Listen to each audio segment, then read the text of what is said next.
Ralph Waldo Emerson once wrote, "If there were any one period in time one would desire to be born in, is it not the age of revolution, when old and new stand side by side and admit of being compared, when the energies of all men are searched by fear and by hope, and when the historic glories of the old can be compensated by the rich possibilities of the new era.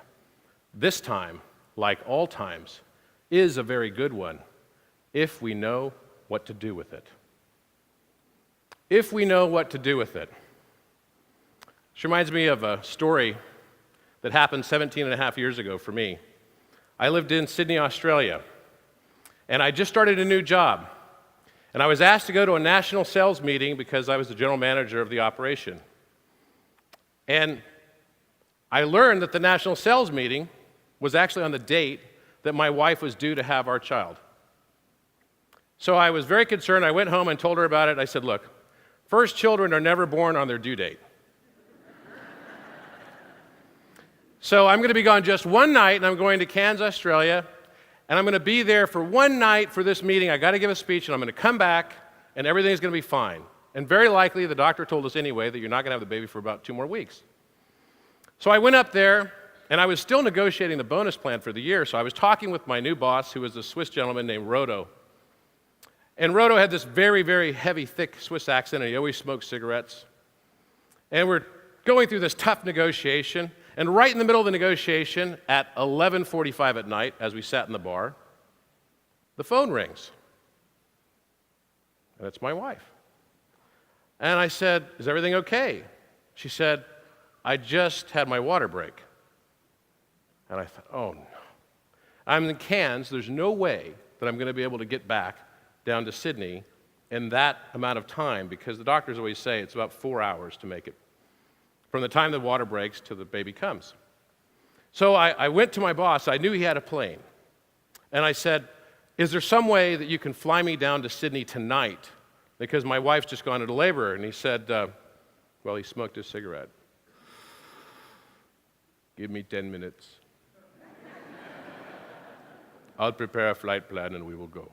So I run back to my room. I take everything off my bed. I throw it in the suitcase.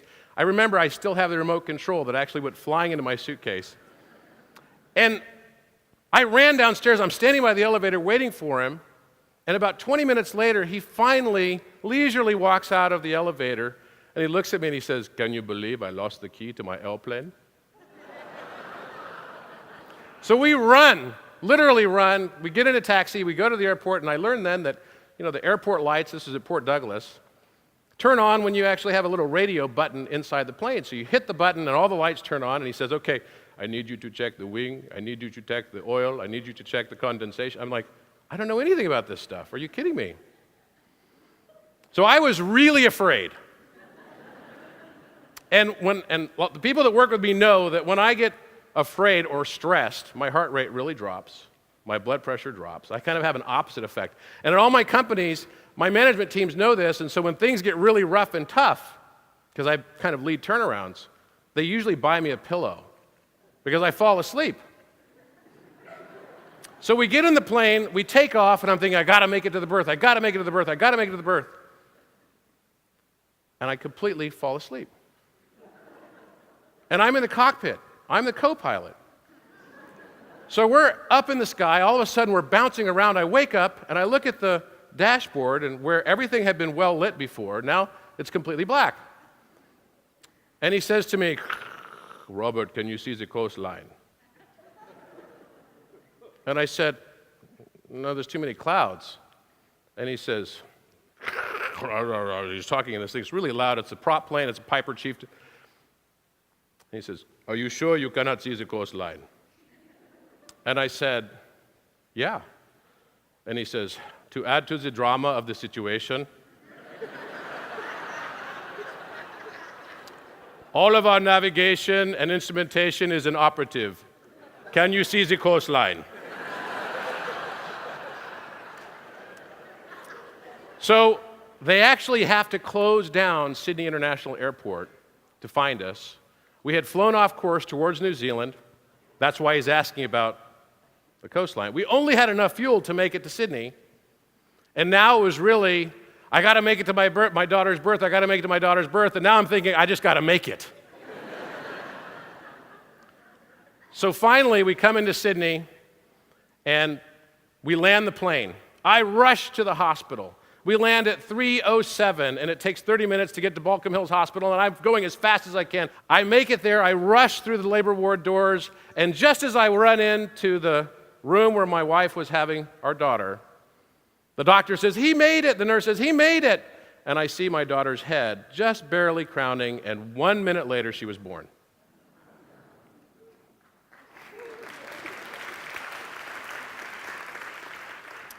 Now, of course, I got to hold her at that moment, and it was the most awe-inspiring moment of my entire life. And I remember thinking, this time is a very good one, but my thoughts are searched by fear and by hope. Will I be a great father? And those of us that have had children know this feeling. Will I be able to take on this responsibility? Will she be the daughter that I aspire her to be? Will I be that father to her as well? You know, very often we all get caught in moments of fear. And Alexander the Great once said, "Man's immortality is not living forever." Every moment free from fear makes man immortal.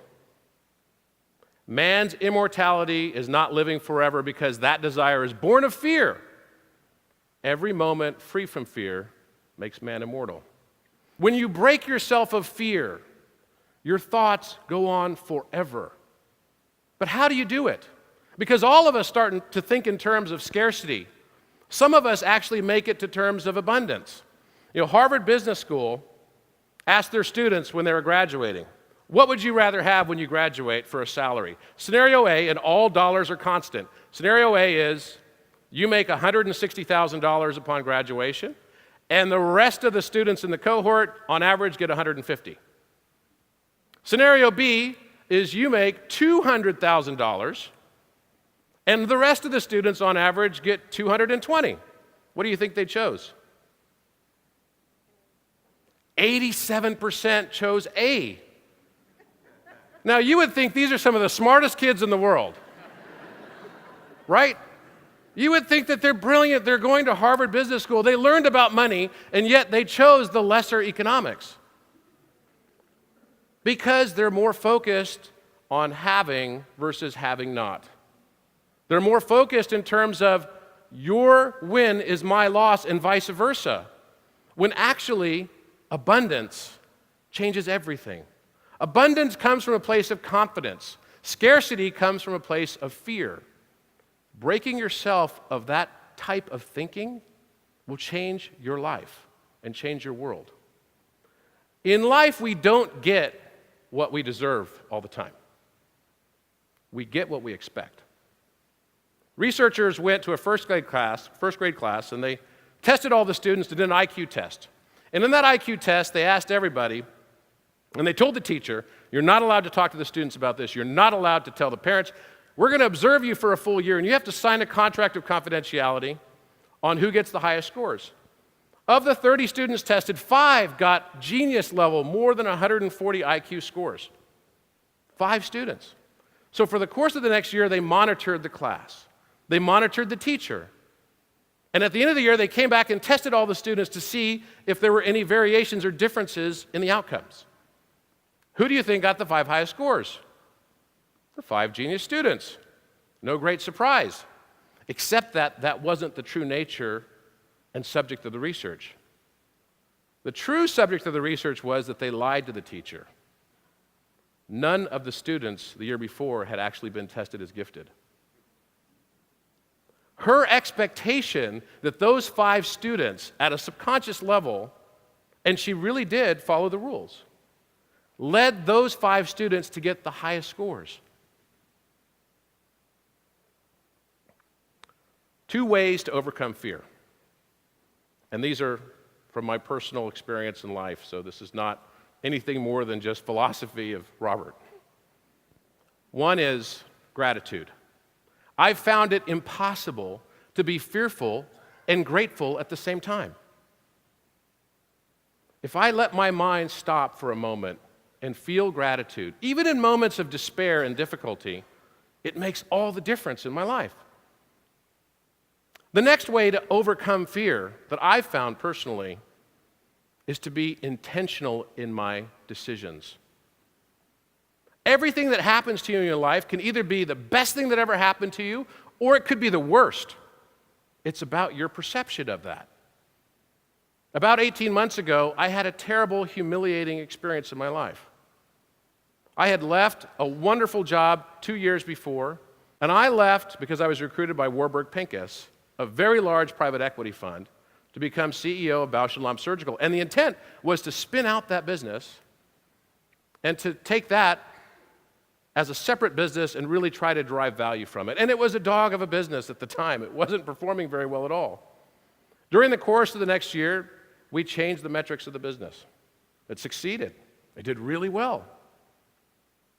After a year and a half, I was ready. Okay, the company's doing great. Our employee willingness to recommend scores are really high. All of our scores across customer willingness to recommend are really high. It's time. Well, because we started doing so well and forecasted great growth, the parent decided they weren't going to spin off the business and that they could derive greater value by selling it to one party, the entire company. My hopes were dashed. I was broken. That night, I flew home from New York City, very broken. I actually threw up on the airplane. And the next morning, I woke up, and I remember thinking, today can be the worst day of my life, or it can be the best. It's up to me. I decided it was going to be the best. Later that day, I had an idea to create the first Medicare opt-out company in all of healthcare. The first company that takes no money from the government. I didn't realize how big of an idea that could be. It's a year and a half later, and Friday, just yesterday, I toured the Bausch & Lomb building. Bausch & Lomb was just bought by Valeant for $9 billion. I toured the Bausch & Lomb building and made a bid on the property in 18 months. What can your mind do in 18 months if you free yourself from fear? Nelson Mandela spent 29 years in prison as a political prisoner, having done nothing wrong except express his ideology and philosophy. Every day while they made him chip stone, he remembered one poem by William Ernest Henley. Out of the night that covers me, black as the pit from pole to pole, I thank whatever gods may be for my unconquerable soul. In the fell clutch of circumstance, I have not winced nor cried aloud. Under the bludgeonings of chance, my head is bloodied but unbowed.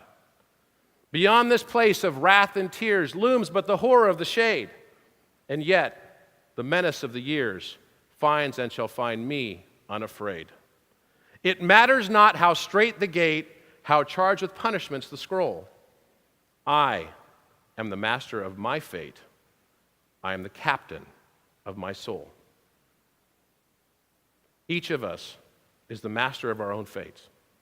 We can overcome fear with gratitude. We can overcome fear with intentional choice. And our perception drives reality. In life, you don't get what you deserve always, but you almost always get what you expect. That moment where I held my daughter, I decided 17 and a half years ago that every day I would tell her I loved her, that she would be a beautiful woman, that she'd be the best daughter I could ever imagine. Her name's Madeline.